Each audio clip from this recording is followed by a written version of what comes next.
Hello, friends. Spooky hours upon us once again.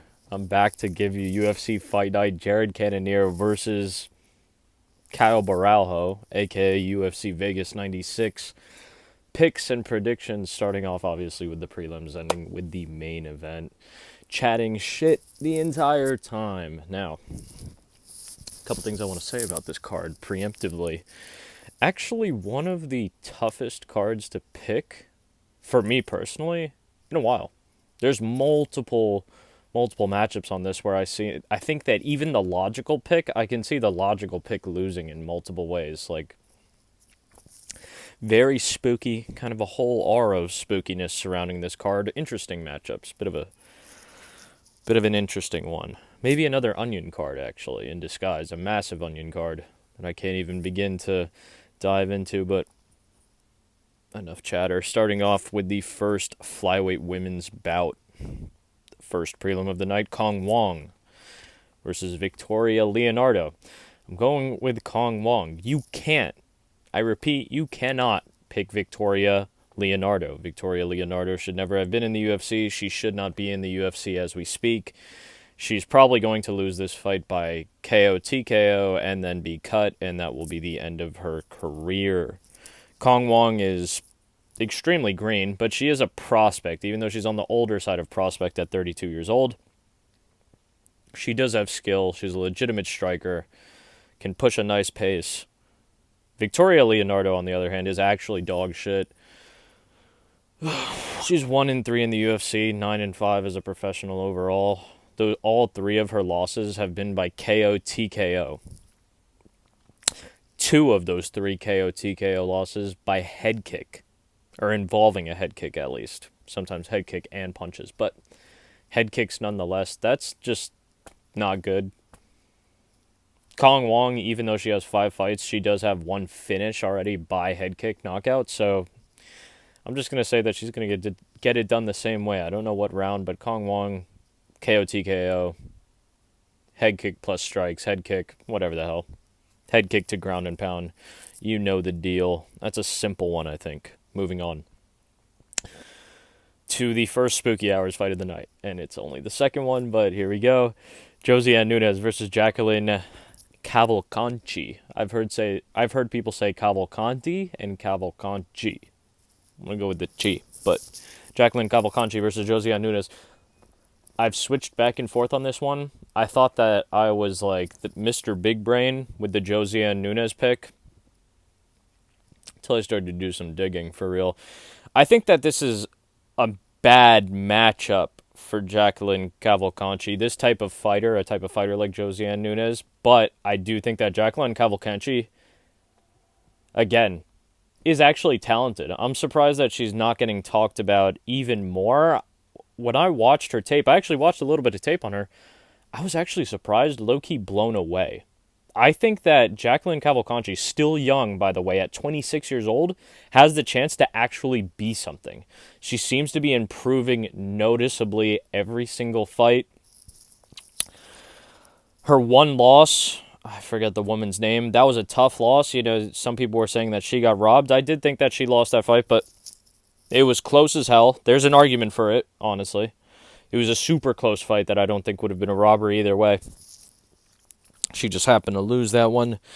But her next fight immediately after that, even though it was against an absolute can, and she has been fighting cans low-key, she showed out. She did what she was supposed to do, finish that girl. She's a big girl.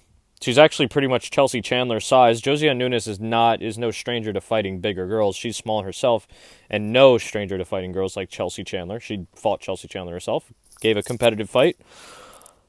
I think that Jacqueline Cavalcanti, though, ultimately fights the way that Chelsea Chandler thinks that she fights. The way that Chelsea Chandler wants to fight, like in her mind, is the way that Jacqueline Cavalcanti actually fights. I could even see Jacqueline Cavalcanti just kind of pouring it on, keeping Josiane Nunes at range, and eventually in the later rounds, finding a finish. Like round 3 KO TKO, maybe late round 2 KO TKO after she catches Josiane Nunes coming in with a nice little 1-2. Because Jacqueline Cavalcanti has not only sharp striking, it's legitimately, well, I kind of just said it. It's technical. It's actually legitimate technical striking with some power behind it at a decent pace and a decent understanding of range and footwork and everything that surrounds good striking, effective striking. I think that this is Jacqueline's fight, honestly. And this is going to be a big opportunity for her to make a little name for herself. Hopping into the UFC against not a notable veteran, but a woman who has knocked out other chicks in the UFC. We can say that. First Spooky Hours fight, Jacqueline Cavalcanti is the pick. Moving on to a fight that's not Spooky Hours at all. It's this one is like a questionable matchup, actually. I think one of the most questionable matchups on the entire card, and it is Jose Medina versus Zach Reese. Now, Zachary Reese is going to be the pick here. I'll tell you why. Jose Medina, simply put, is just not a UFC caliber fighter, in my opinion.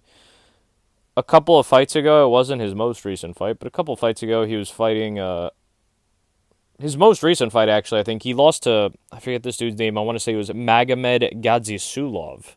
We saw him recently fight Brenton Ribeiro, and he beat Brenton Ribeiro. That dude, Gadzisulov, beat Jose Medina on Dana White Contender Series, beat him by unanimous decision, calmly enough. Jose Medina has not fought since. He's low-key a bum. Unfortunately, that's what it is. He was like a super overweight middleweight. He was fighting at light heavyweight. Had no business fighting at light heavyweight. Even though he's not a small dude, it's just when you see him at light heavyweight, it's not like he's packing on a shit ton of muscle. He's jiggling. Zachary Reese, on the other hand, is in great shape. He's actually low-key a big dude. Not even low-key. He is a pretty big dude at 6'4" with a 77-inch reach in middleweight. I'll say we don't really know the full extent of Zachary Reese. We do know that Zachary Reese is an entertaining and very physically fit fighter that can finish fights in that sense. And that's really why we're going to back him here. I just think he's a level, like levels. There's levels. I think Zachary Reese is levels above Jose Medina.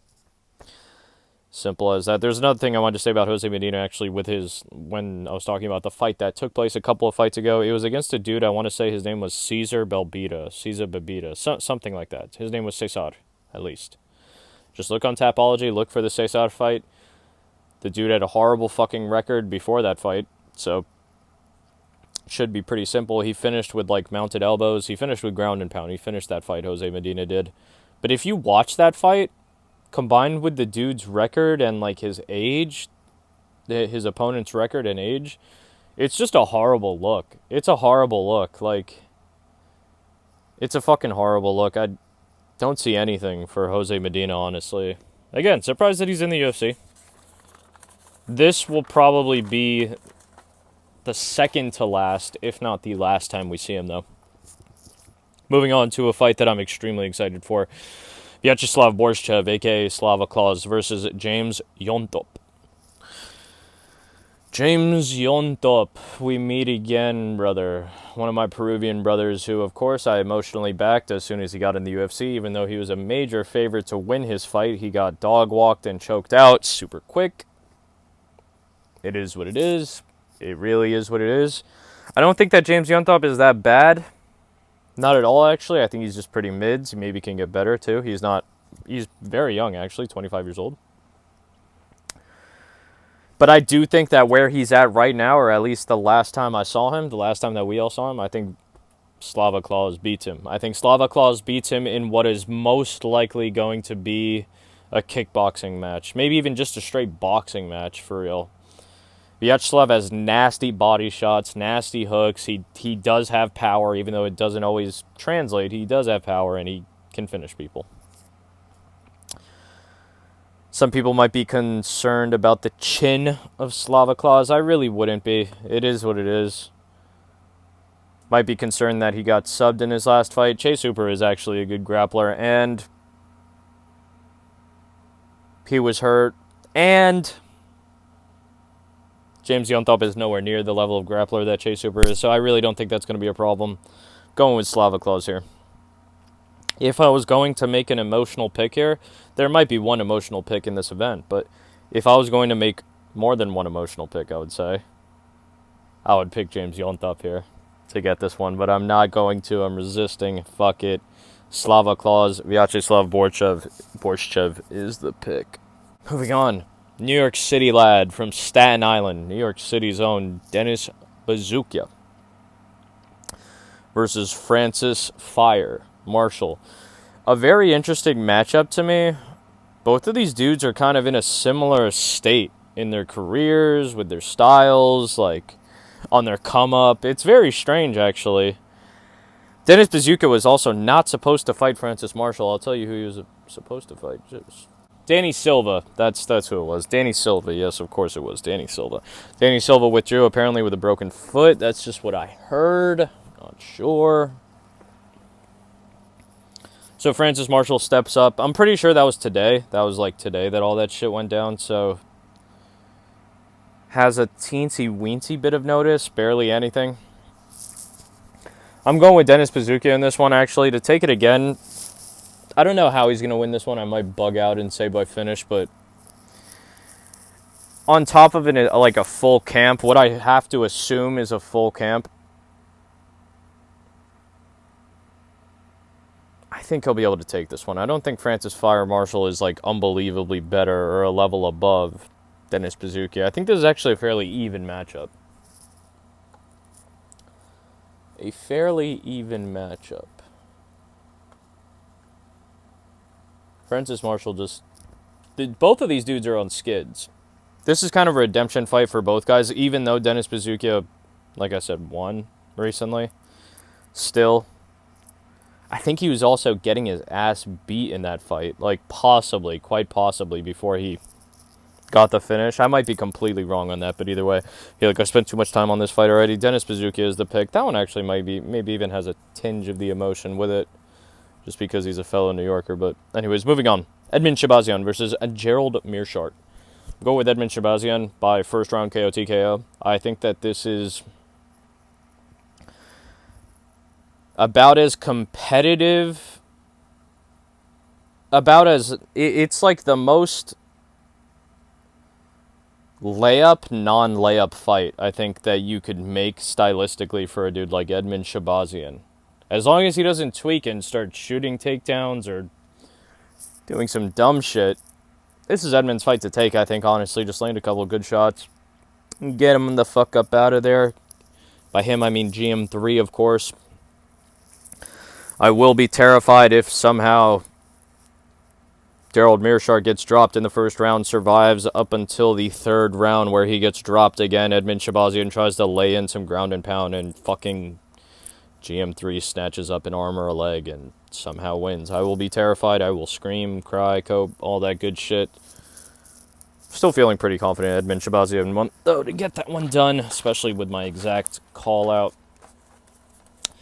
And another fight that actually is extremely fire, but it's going to be buried in this fucking card unless this card actually shows out, which it has a big chance to do. Like I said, maybe the Onion card. Who knows? But Michael Morales versus Neil Magny.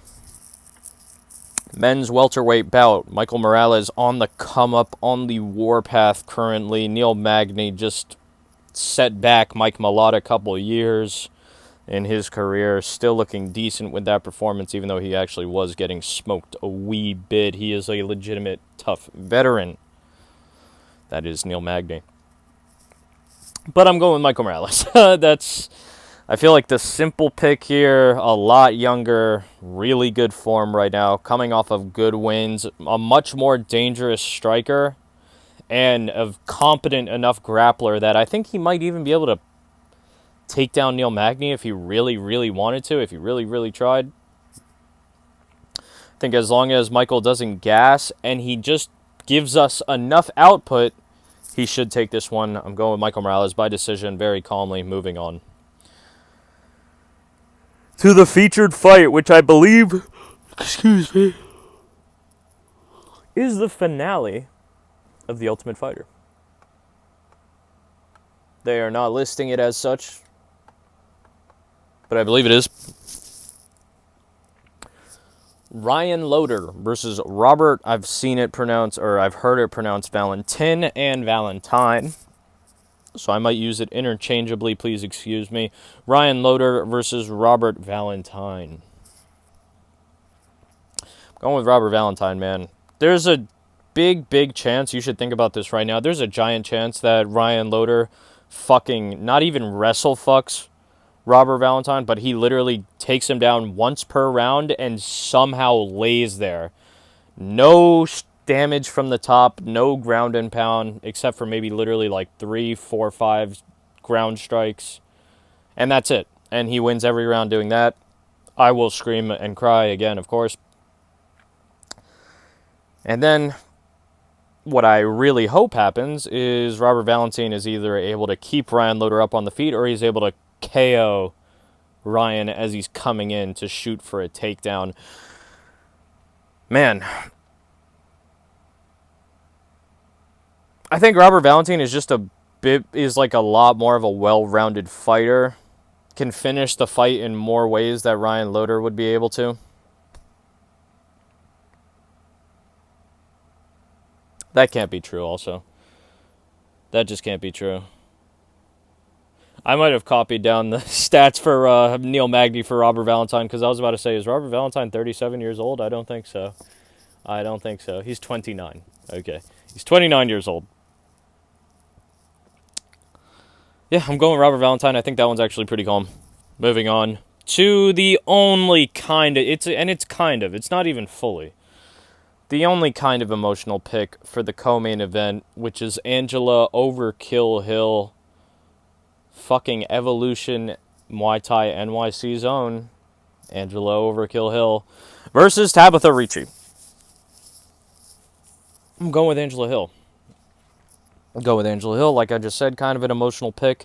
I think Angela Hill, despite maybe not looking as good as she once has, is kind of catching a second wind in her career, and it has been looking decent, decent for her age and for where she is in her career. She's been looking actually pretty decent right now, or as of late. She's a struggler. I think Angela Hill is dead ass a struggler. I can see Angela Hill winning this one by a scrappy decision, or calmly just staying ahead and also winning by decision. Finishing this fight, I don't think so. But Angela Hill winning here is not out of the realm of possibility. In fact, it's well within it for me. It's well within it. I'm going with Angela Hill. Baby Shark is a dangerous and good fighter, a lot younger as well, and showing improvements. But Angela Hill sometimes just is able to act as legitimately the hard counter to that. It's crazy. The main event, Jared Cannonier versus Cal Barallo. The only thing I really think about with Jared Cannonier nowadays, as opposed to things that I used to think about him, like his finishing potential, his athleticism, all that good stuff, the chakra, the crystals, all that shit, it's kind of the beginning of the end. All good things must come to an end. Father Time is undefeated, and my son Jared Cannonier staring down the barrel of... I know he's 40 right now, but... Yep. With 41 years peering over your shoulder, brother. I'm sorry to say it, but it's all downhill from here. Like, it really is, bro. Unless you finish Cal Baralho in round 1, I think Cal is just going to win this one. I think you can see it in Jared's latest performances, specifically Nasruddin Mavov. Just a step slower, a half step slower, a blink of an eye slower when reacting, like... These things add up. They add up and they add up. I guess a dude like Cal, who's like in his fucking prime at 31 years old, it's going to be terrifying, bro. It's going to be absolutely terrifying. Not recovering the same. Jared Cannonier is still in crazy shape, but I do think it's the beginning of the end. This is going to be a super simple main event pick again, but Cal Baralho, it's his time. It's really his time. Has all the momentum in the world, coming in on a 15-fight winning streak. Very well-rounded. Beaten legitimate dudes in the UFC. Granted, Jared has beaten better fighters. And fought better fighters in general. But think we're going to see a forcible changing of the guard here, you know? I think we're going to see the young eating the old. Sad as it is to say about a dude like Jared Cannonier, the killer gorilla, I think it's over, man. I think it's over. This card actually doesn't have me that excited. I think it's going to be pretty good. I'm not going to lie. I think there's layers to it. Layers to it as I've mulled it over in my head a few times. But 10 fights. 10 fights already I have a problem with. Come on now. But the even fucking bigger problem is this motherfucking card starting at... I'm going to look it up one more time just to be sure I was not tweaking. Let's see. UFC 305. They made it start at, like, I don't know what time in the morning, Sunday morning, so that Americans, including myself, could watch it at our kind of slightly later than normal time of 6:30. That's when the early prelims started. 6:30 p.m. Now, no, not UFC 296. UFC Vegas 96, actually. How the fuck is Vegas 97 coming up before Vegas 96?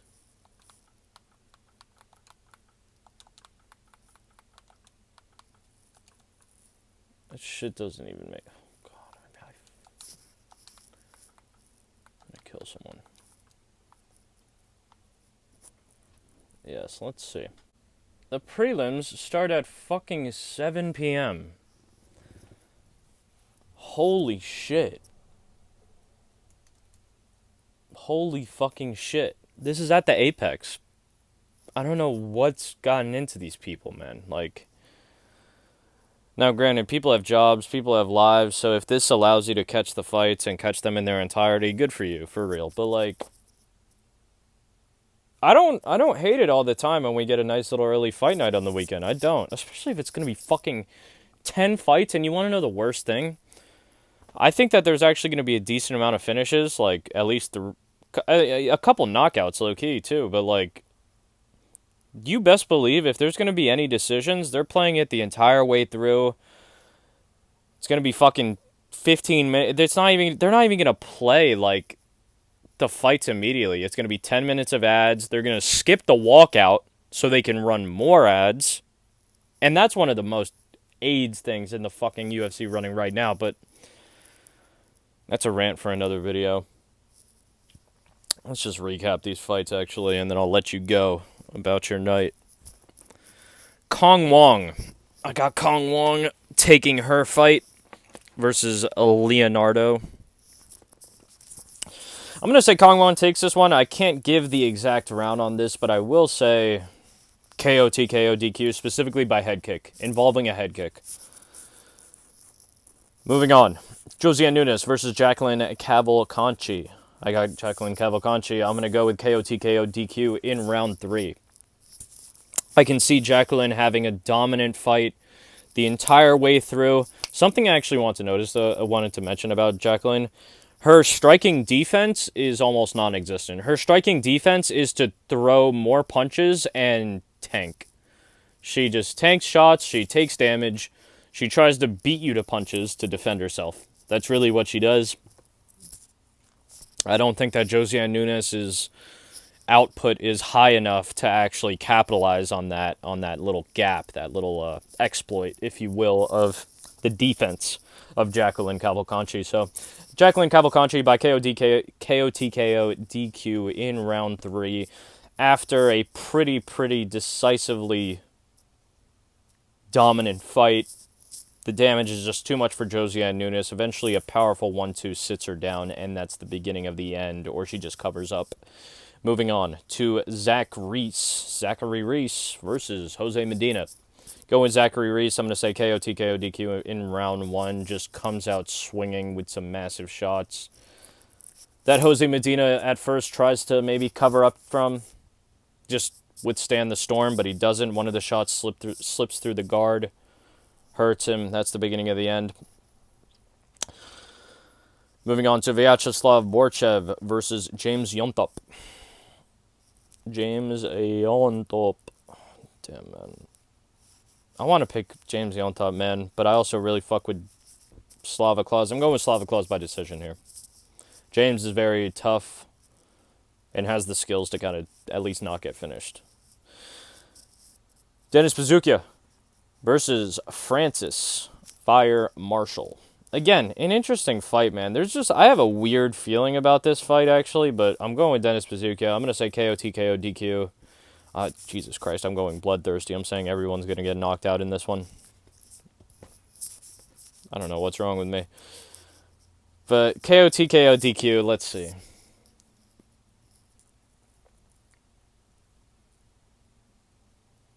I could see it being actually, like... I'm not going to give the... I could see it happening in any round. That's kind of the thing with Dennis Buzukja. I could see that happening in any round. Francis Marshall low-key gets touched up. He actually takes, like, notable damage early on in his fights. So maybe in round 1, round 2. Who knows? I'm just going to say no round, actually. Edmen Shahbazyan, I got him beating Gerald Meerschart GM3 by KO TKO DQ in round 1. Very calmly. Michael Morales, I'll say decision. Neil Magny is a very tough cookie. Legitimate veteran, very skilled veteran. Hard to get out of there, so I will say decision. Robert Valentin, or I'll say Robert Valentin this time, versus Ryan Loder. God, am I about to skip back to Ryan Loder? No, I'm not. No, I'm not, and I might have said Robert Valentin by KO TKO earlier. Fuck that. I'm actually going to say Robert Valentin by submission. He low-key actually does have some submissions that I've seen, but I think he's going to get it based off of Ryan Loder being maybe a little bit too overzealous to try to wrestle fuck, to try to lay and pray, and ends up in a rear naked choke, some crazy shit like that. Round, I have no clue. Angela Hill. If she wins, it'll probably be by decision, so I'll just say decision. And finally, Kyle Baralho. It's tough, man. I could see Kyle Baralho getting a finish here. I could see Kyle Baralho winning by decision. I'm just going to keep it safe and say decision. I'm not going to say fucking KO TKO in round number 3. I think that's it, honestly, because, again, like I said, a lot of these picks seem cut and dry, but they're tough as a motherfucker for some odd reason, and I don't know. Hopefully we do get a lot of KO TKOs on this one, though. That is one thing that it does seem set up for. I think they want to prop up... Well, actually, Robert Valentin versus Ryan Loder, that's actually just that's a decent matchup. Whoever wins that one will get the hype that they deserve based off of the finish. Let me see. Dennis Buzukja versus Francis Marshall. Again, that's a tweaky one. Zach Reese, that fight seems like a sacrifice. They want to set up Zach Reese, and the same thing with Cong Wong. It seems like they're trying to set up Cong Wong. Jacqueline Cavalcanti, that's a tough match for her stylistically, but I think that she's going to be able to pull it through. I think she's going to get it done. Surprise a lot of people, turn a lot of heads, breakout star, Jacqueline Cavalcanti. You heard it here first on this channel. KO TKO in round 3. World's getting spooky. Hold your loved ones close. Pray for peace on earth and goodwill towards all men. Like the video if you like it. Dislike the video if you dislike it. Leave a comment down below telling me why you felt either way. Subscribe if you want to see more content. As always, much love. Big kiss. Rare ending, rare ending.